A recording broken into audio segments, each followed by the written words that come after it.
Assalamualaikum warahmatullahi wabarakatuh. Jumpa lagi sedulurku semua dengan Bambu Wengker. Pada kesempatan kali ini, Bambu Wengker berniat mengunjungi sebuah sumber mata air yang luar biasa. Konon, sumber mata air tersebut keluar dari dalam tanah atau bumi yang tak pernah kunjung habis atau mati meski musim kemarau. Dan ini sudah sejak zaman dahulu kala.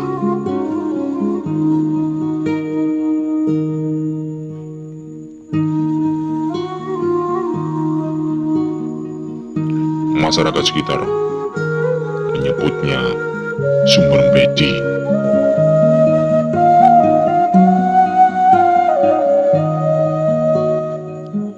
Mata air sumber beci ini dimanfaatkan oleh warga setempat untuk irigasi persawahan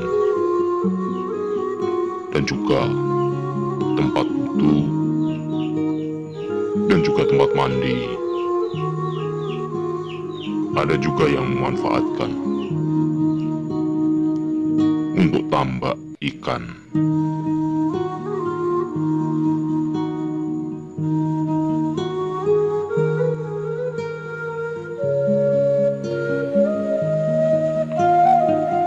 Sungguh luar biasa. Rasa dingin, jernih. Sebuah sumber yang menjadi salah satu sumber kehidupan bagi semua makhluk ini, mengalir dari dalam bumi.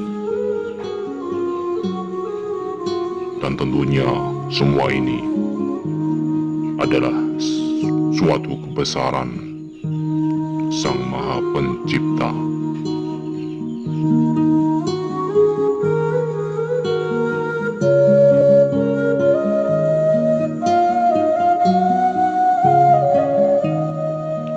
Lantas, ada siapa di balik sumber mata air yang luar biasa ini? Di sini, Bambu Wengker akan mengungkap sejarah misteri di sini dalam Napak Tilas.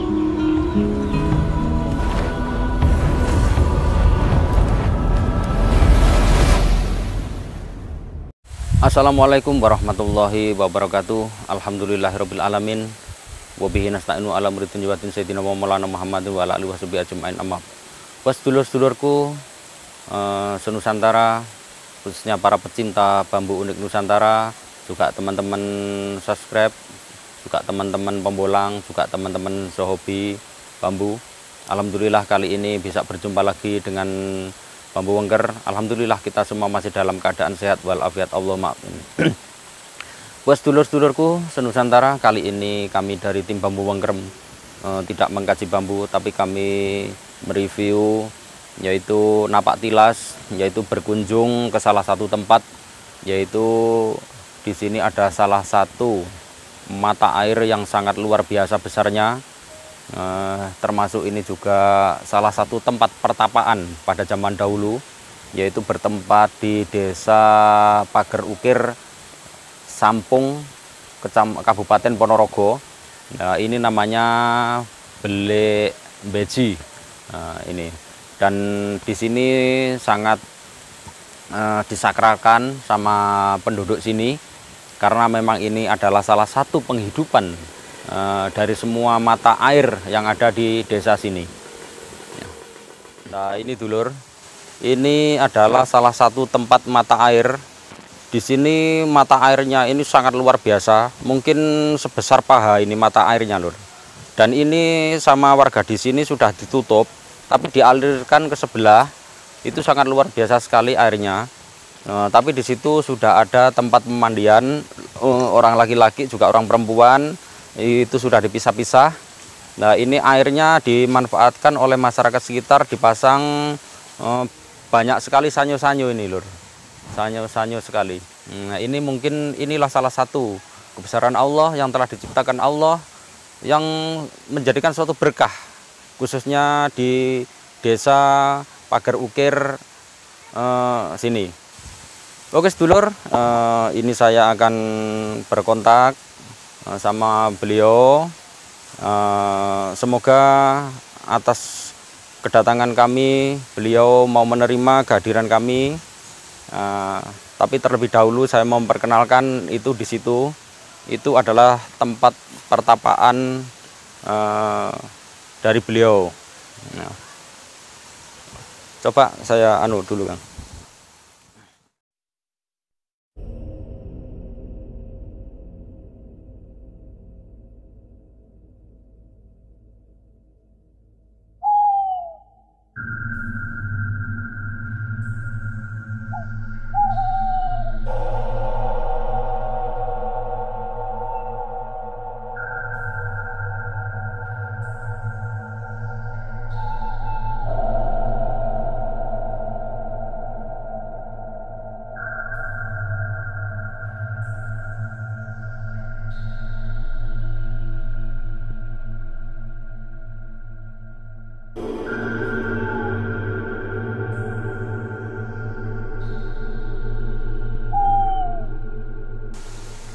Oke, alhamdulillah.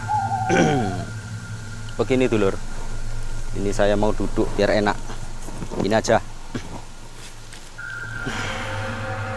Sesuai dengan kontak saya bahwa di tempat ini pada zaman dahulu itu ditempati salah satu Eyang Resi. Eyang Resi tersebut, Pak, insya Allah beliau mengenalkan yaitu Eyang Resi Pandita. Tempat beliau bertapa di sebelah timur situ, itu tempat di situ ada batu itu berukir itu lur, batunya itu. Iya, bekas batu itu adalah tempat pertapaannya. Beliau Eyang Resi Pandita. Dan beliau itu pertapaannya ini ada kaitannya dengan di Umbul Jambe itu. Ya, di Umbul Jambe, kalau di sana beliau itu dikenal dengan Pak insya Allah Eyang Resi Baratayuda. Nah, itu kalau di Umbul Jambe. Terus beliau Pak insya Allah memiliki putra 3 lur di sini, yaitu yang pertama yaitu Raden Bayu Samudro. Yang pertama Raden Bayu Samudro, Bayu Segoro itu. Terus yang kedua Raden Joko Samudro itu. Terus yang ketiga yaitu Putri Mayangsari di sini. Terus ibundanya beliau adalah Eyang Bunda Dewi Rate, itu ibundanya. Ya. Beliau semasa hidupnya beliau di sini adalah sebagai seorang resi yang sangat dikenal dan sangat yang arif bijaksana dalam mengemban amanah hidupnya. Pak insya Allah desa ini itu dinamakan yaitu waktu itu adalah di sini adalah sebagai padepokan atau yang Pesanggrahan Abiyoso. Nah, itu Pesanggrahan Abiyoso. Nah, masyarakat sini itu dulu itu terkenal dengan rakyat Abiyoso. Nah, gitu Bang. Terus kenapa tadi saya mengatakan ini kok ada kaitannya dengan Umbul Jambe? Nah, itu beliau Pak insya Allah itu dulu di sana juga pertapa di sana. Terus di sana itu dikenal dengan Eyang Resi Baratayuda tadi. Terus setelah dia mengemban amanah, setelah di sini banyak santrinya, termasuk santri-santrinya itu di sini itu namanya oleh masyarakat ada yang mengatakan ngudal itu. Ngudal. Lah maksud dari ngudal itu itu adalah bahwa siapa yang mau berguru ke sini itu istilahnya itu segala sesuatu yang menjadi kotoran di dalam jiwanya, lahir batinnya itu di sini itu dibersihkan dulu semua. Nah, setelah itu baru diisi dengan ilmu-ilmu rohaniah terus pertapa. Nah, setelah dari sini terus ditugaskan ke Umbul Jambe. Nah, itu di sana itu ada Srigati yang terakhir itu ke Srigati. Nah, di sana itu yang terakhir dalam pertapaannya. Nah, kalau sudah dari sana berarti sudah lulus, Lur. Terus gini, Lur, beliau punya abdi dua, yaitu yang pertama yaitu Joko Lelono, terus yang kedua Ki Maruto. Beliau adalah abdi setia beliau. Nah, terus setelah itu ini yang menjadikan suatu pesan kesan, Kang. Pesan kesannya ini bahwa setiap orang-orang yang berguru di sini itu kayak yang Resi, pandita di sini itu cuma 3 pesannya. Itu yang pertama yaitu ora oleh nglerwake awake dhewe. Niku ojo nglerwakake marang uripe dhewe. Itu yang pertama ya. Jadi saya ulangi, ojo nglerwakake marang uripe dhewe. Terus yang kedua iku ora oleh gumunan marang apa wae. Itu yang kedua ya. Terus yang ketiga ini madhep mantep marang ngersane Sang Hyang Widi atau madhep mantep marang ngersane Gusti Allah. Nah, ini yang ketiga. Nah, itu. Terus di sini itu sukanya itu bunga, Kang. Di sini itu, iya bunga. Kalau di sini itu sukaannya cuma bunga. Jadi enggak sebenarnya sih, tapi ya namanya masyarakat itu lain-lain. Tapi di sini yang paling disukai adalah bunga. Itu kalau ke sini itu mungkin dari rakyat sini mungkin bunga itu sebenarnya yang nomor satukan itu. Bahwa ratus atau kemenyan gitu nggak diperbolehkan sebenarnya. Jadi ada yang paling disukai yaitu bunga di sini. Soalnya gini, Kang, kalau dari secara filosofi bunga itu kan menghantarkan suatu semerbak keharuman, dan keharuman itu akan menjadikan suatu keharmonisan di dalam jiwa, maksudnya gitu. Kalau masih buatan manusia, misalkan dupa atau kemenyan itu kan masih buatan manusia. Mungkin dari baunya itu kan bisa berubah. Nah, mungkin dari resepnya atau hanya bisa berubah. Tapi kalau bunga itu memang sudah menjadi khas, sudah ciptaan Allah Subhanahu wa taala. Dari segi keharuman, contoh seperti bunga melati, bunga anggrek dan lain sebagainya lah. Intinya seperti harum semerbak lah. Ini yang dijaga, dalam artian menjaga segala sesuatu dari tingkah laku, ucapan maupun dari perbuatan, maksudnya gitu. Nah, jadi istilahnya itu barang siapa yang menanamkan suatu kebaikan, tentulah di situ akan menyebarkan semerbak harumnya bunga. Nah, maksudnya gitu, Kang. Nah, jadi di mana-mana tetap semerbak karena dengan berjiwa yang berbudi luhur itu. Nah, itu mungkin di situ adalah salah satu filosofi kesukaan yang Resi di sini. Nah, itu. Saya kira ini cuman, Kang, yang bisa saya kuak dalam sejarah di sini. Itu.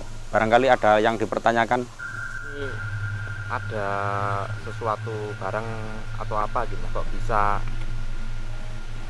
sumber kok bisa dari bawah langsung sampai sebesar paha ini gimana, Bang? Ada.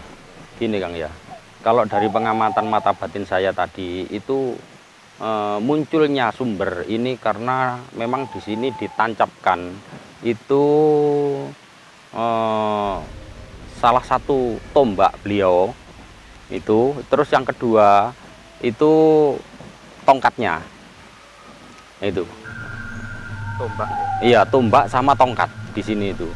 Nah, tombak sama tongkat ini memang sudah menjadi bagian dari tempat sini, jadi nggak bisa diambil, memang sudah nggak bisa ini Kang. Memang ini sudah menjadi bagian dari isinya sini ini itu. Karena semua itu tidak lepas atas keberkahan Allah dan semua itu pun atas ridho Allah yang jelas.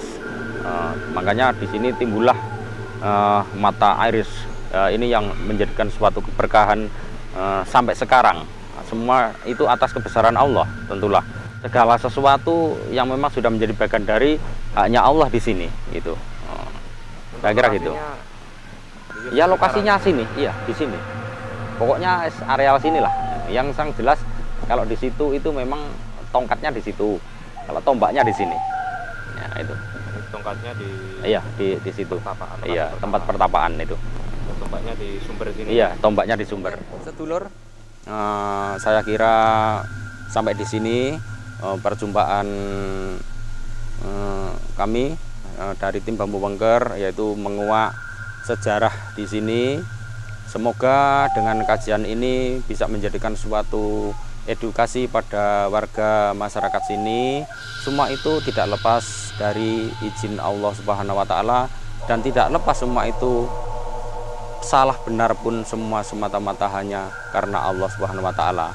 Kami manusia tidak memiliki daya upaya apa-apa, tapi semua itu hanyalah sebagai kebesaran Allah Subhanahu wa Ta'ala. Semoga dengan review ini bisa menjadikan tambah kuat iman Islam pada diri kita, juga pada tim Bambu Wengker khususnya, dan semoga ini bisa menjadikan suatu berkah, manfaat, barokah, masalah kafidin wa wal akhirah.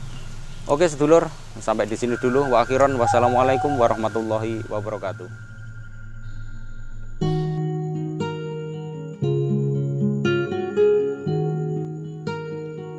Itulah tadi sedulur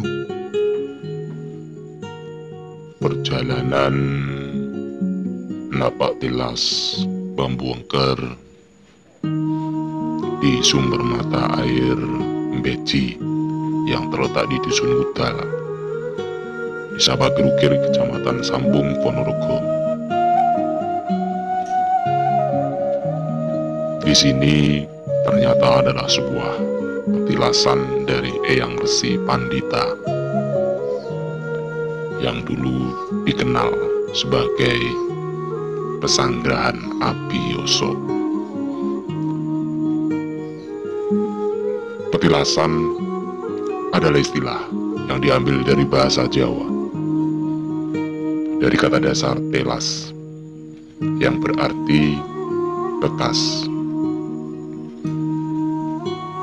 yaitu yang menunjukkan pada suatu tempat yang pernah disinggahi atau didiami oleh orang-orang terdahulu.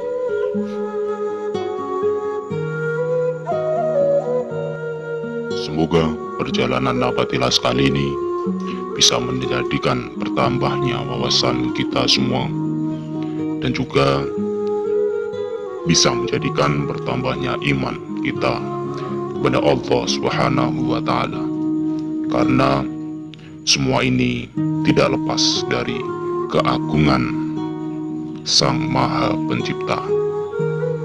Sekabian dipuji iku tetap kedui Gusti Allah kang ratoni alam kabeh. Salam rahayu. Wassalamualaikum warahmatullahi wabarakatuh.